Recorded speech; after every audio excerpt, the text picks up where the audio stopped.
Swayam Prabha. Digital India. Educated India.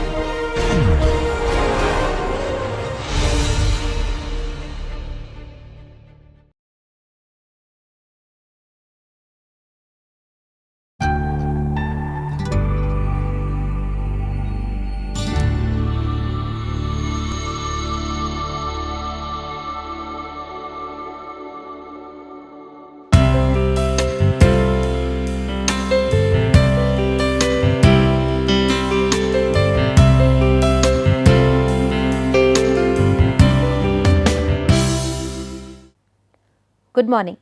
Welcome to the last week of lectures for this ongoing online course on Engineering or Architectural Graphics Part 2. And in the first 3 weeks of this course, we have learned how to draw isometric drawings, how to draw isometric projections for any type of object given, 3D, 2D planes, combination of solids, sections of solids or blocks.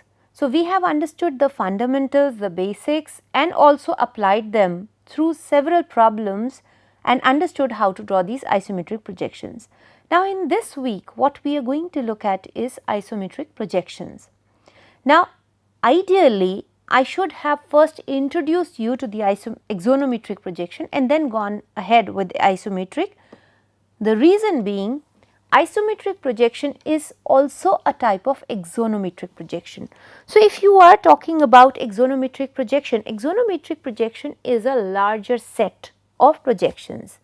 And now, when you have already understood what an isometric projection is, we can also understand the characteristics of isometric projection which are actually the same as axonometric projection. Let us see what these are.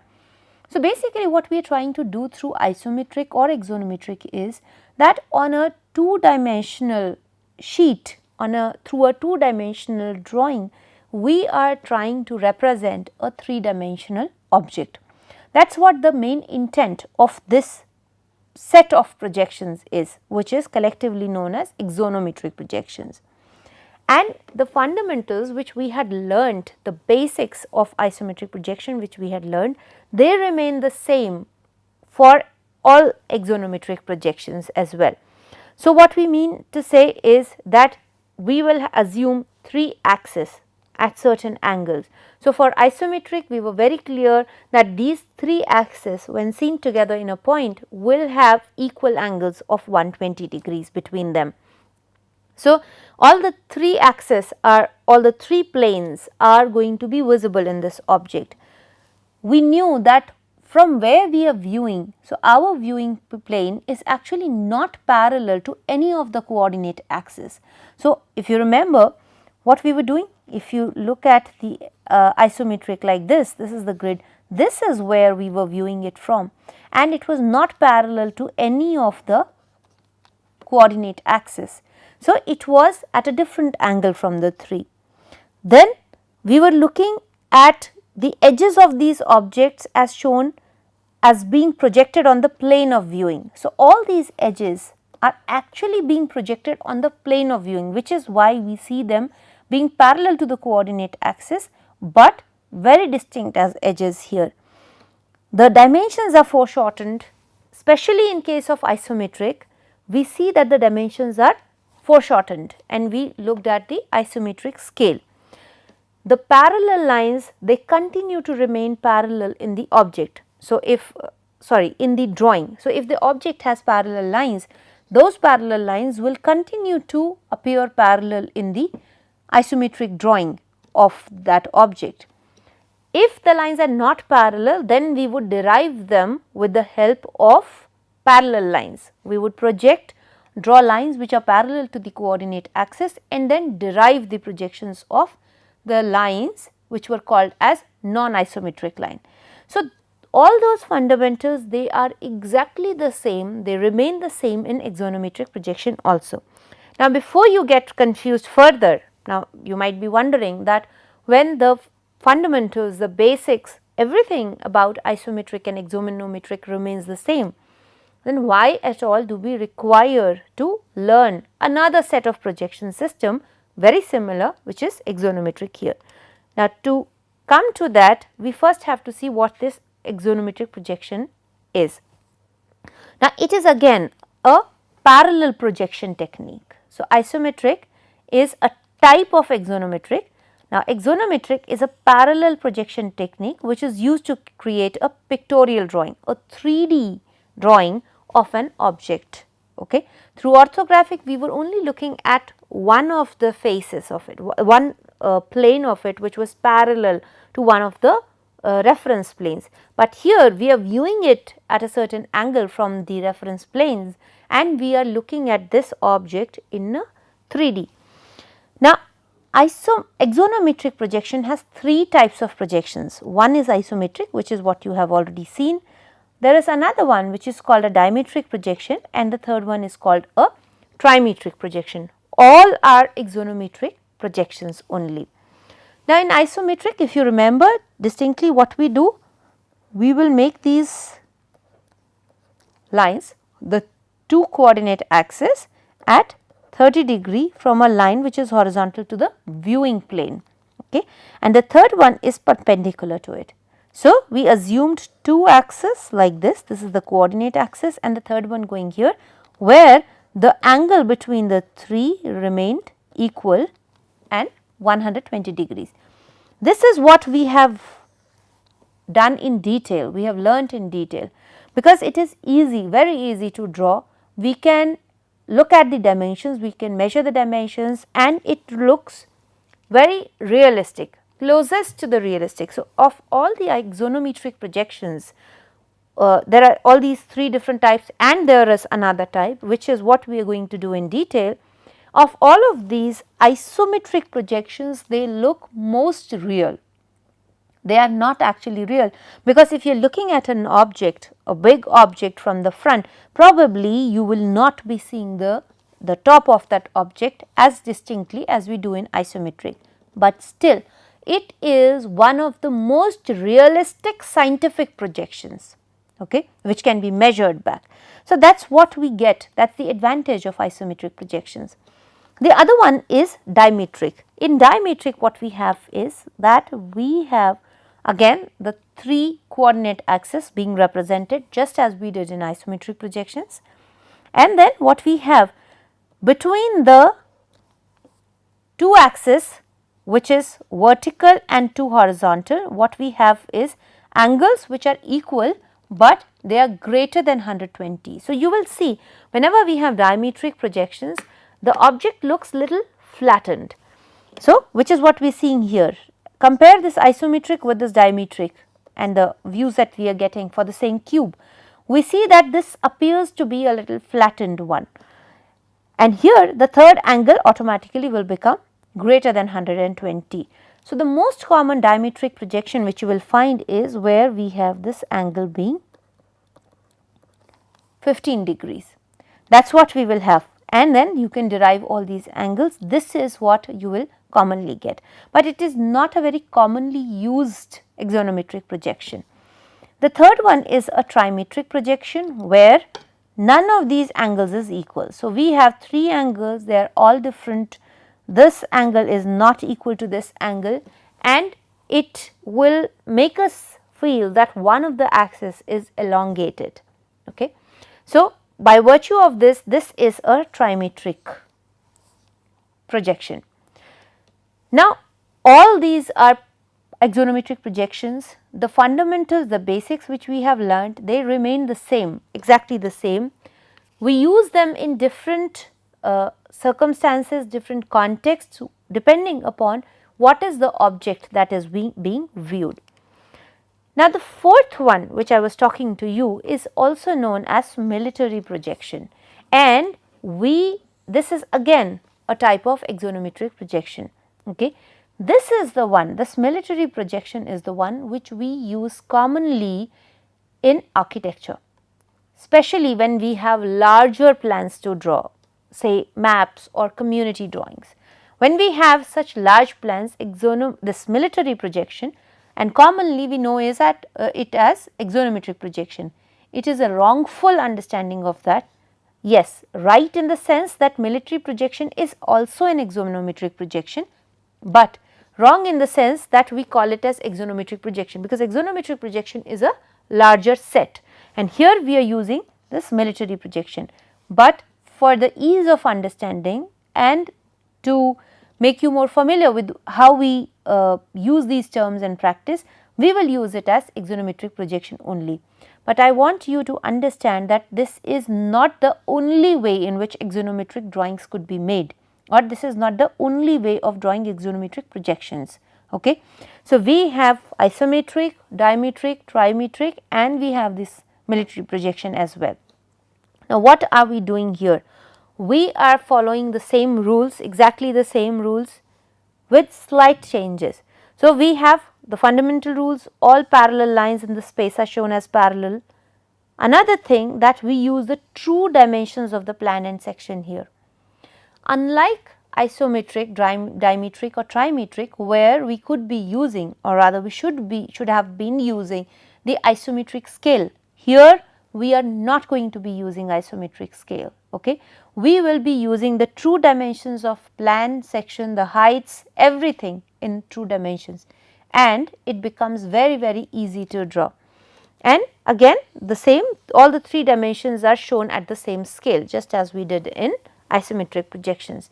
So, what are we doing in this military projection, or which I am going to refer to as axonometric projection henceforth?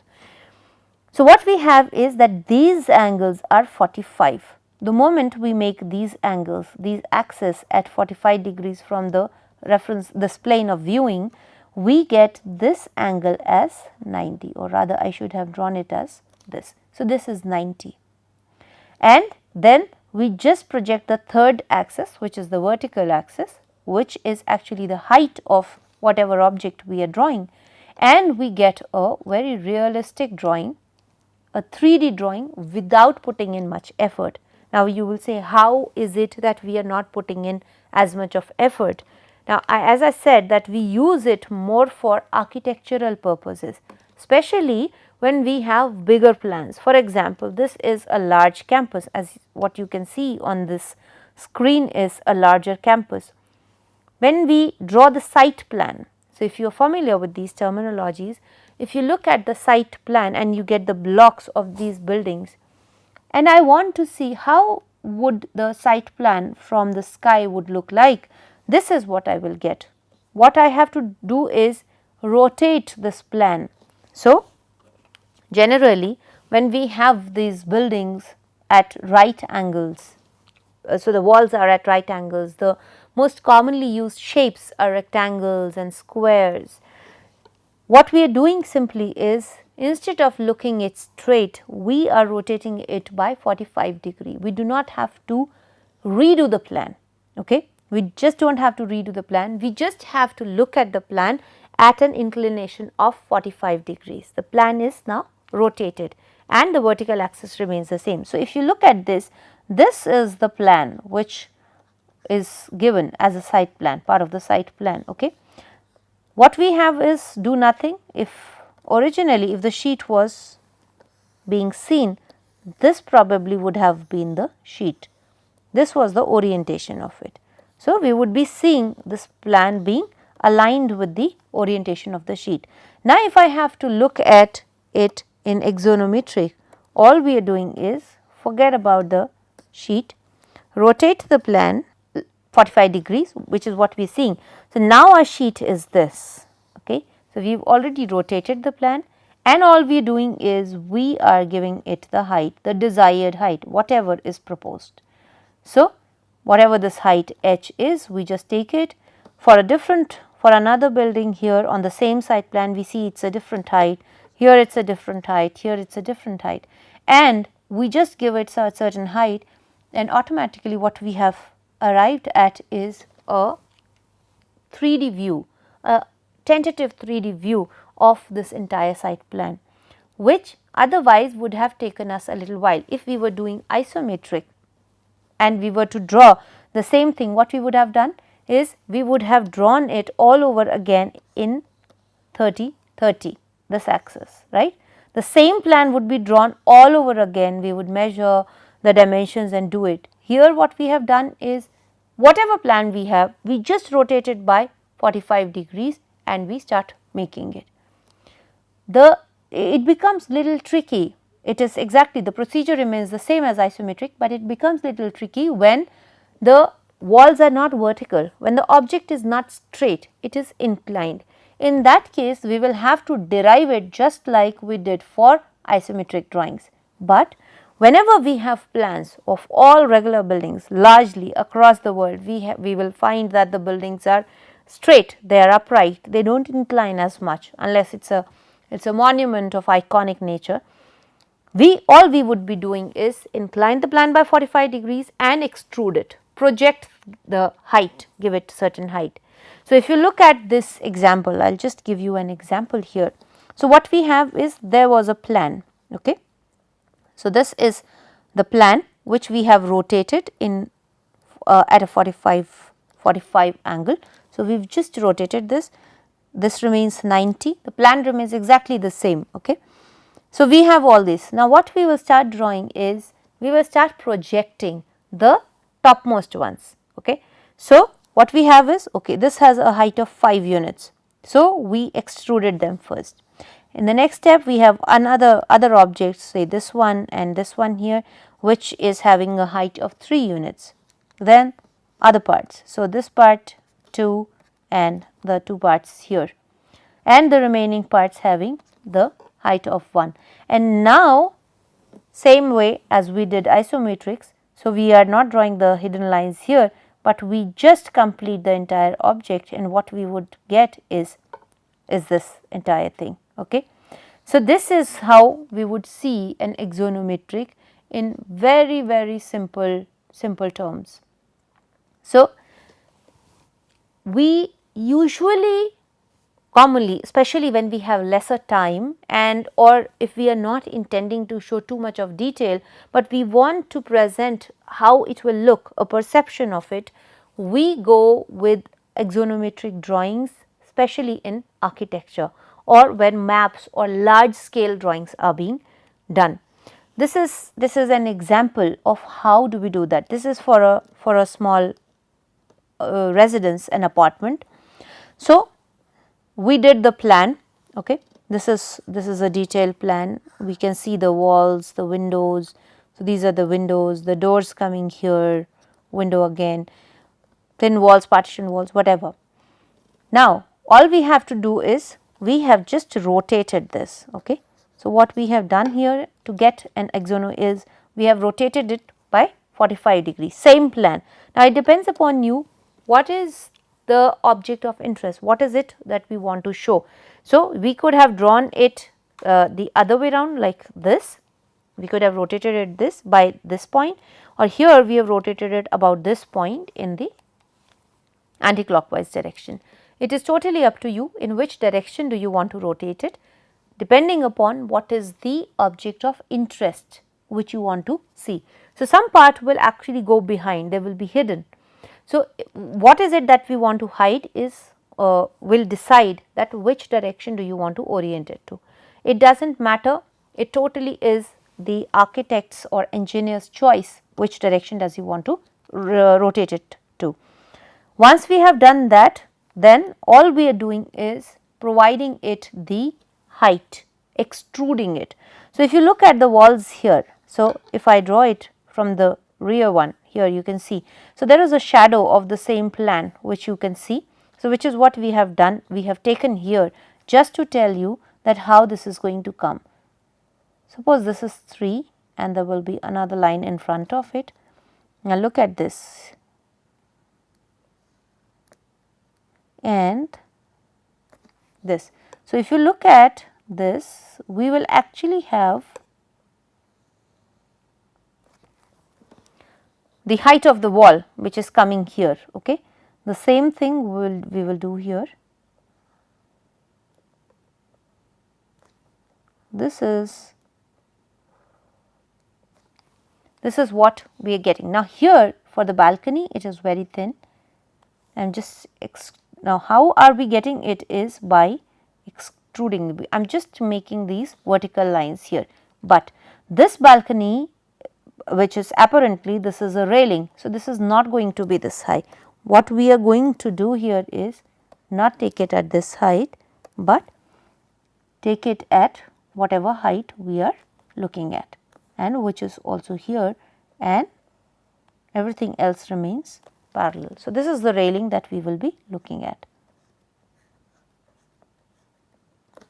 right. Again, the wall here goes up, it is a say 3 meter height,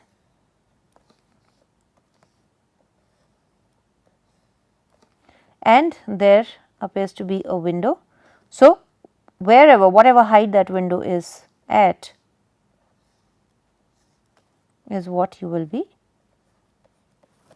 drawing and noting here. So, this becomes your window. Okay. Take it again, height here,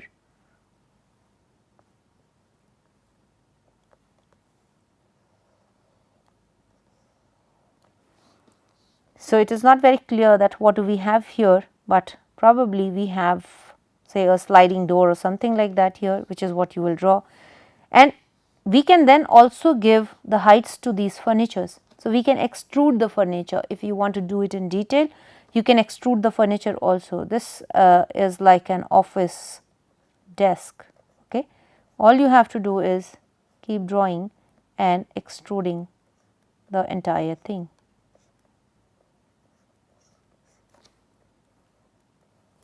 So, the office desk, you can actually arrive at the entire thing here.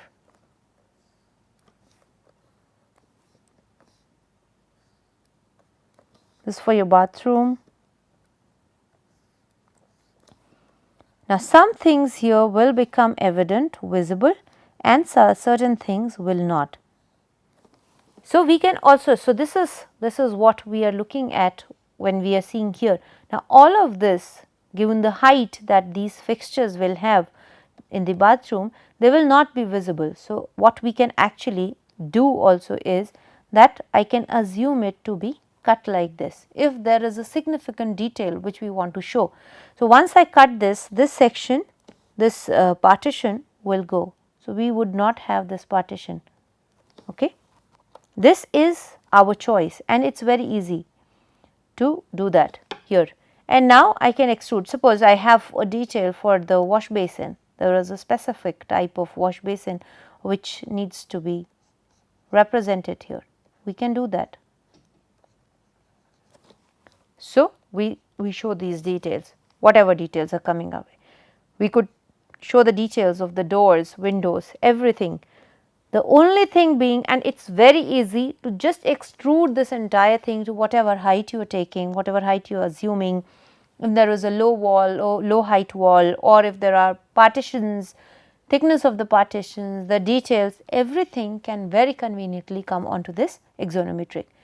That is why it is commonly used for doing architectural plans and maps and bigger site level plans, especially for site level plans, because there we do not need to draw as much details, and it is one of the most convenient ways to represent, to communicate the idea through a 3-dimensional object. So, I hope you understand the difference between the isometric drawing and this military drawing, which we are understanding as axonometric henceforth. All these are axonometric projections only, they are types of axonometric projections, but their usage varies slightly. So, depending upon that, for architectural purposes, for plans, for extruding the plans, for showing the plans in 3D and understanding the architectural drawings, axonometric drawing or military drawing is what we are going to be using. So, I will close my lecture here today, and in subsequent lectures of this week, we will see quickly, very fast, how do we go about drawing axonometric drawings. The fundamentals remain exactly the same as your isometric drawings. So, we would be going very fast over them. I hope you will keep pace, and I am hoping that you are understanding all that we are discussing here. In case you have any query, any problem, you can write back to us with your queries, and we will try to solve them as much as possible. Thank you very much and have a great day. Bye-bye.